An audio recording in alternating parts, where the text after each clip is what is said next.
Parcel এটা আহিছে, কি পাৰ্চেল মই নিজেও গম নাপাওঁ, সেইটো কাৰণে চাবলৈ লৈছোঁ।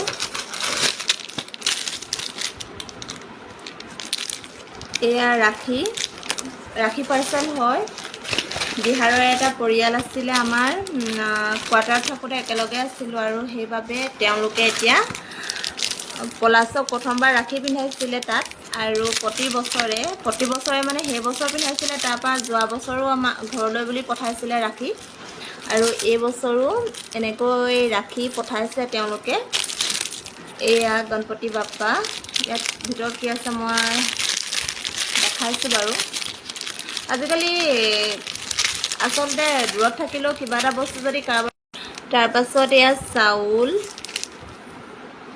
আৰু সেন্দুৰ, চাউলে সেন্দুৰে ইয়াত লৈ পেলাই যেতিয়া ৰাখী পিন্ধাব পাৰি, পিন্ধোৱা দিনাখন আচলতে পিন্ধাই চাগে তেওঁলোকে ৰাখী, যিহেতু আমি ইমান বেছি ৰীতি নিয়ম ৰাখীৰ নাজানো, আমি ৰাখীডালহে পিন্ধাবলৈ জানো আৰু আচলতে। এডাল ধুনীয়া ষ্ট'ন লগা ৰাখী, আৰু এটা কইন আহিছিলে, কইন শুভ লাভ লিখা, এনেই এটা ধৰিব পাৰিছেনে নাই জানো, কইন, আৰু এখন এয়া হেপী ৰক্ষাবন্ধন কাৰ্ড, তাত ভিতৰত একো লিখা নাই বাৰু। এয়াই আজি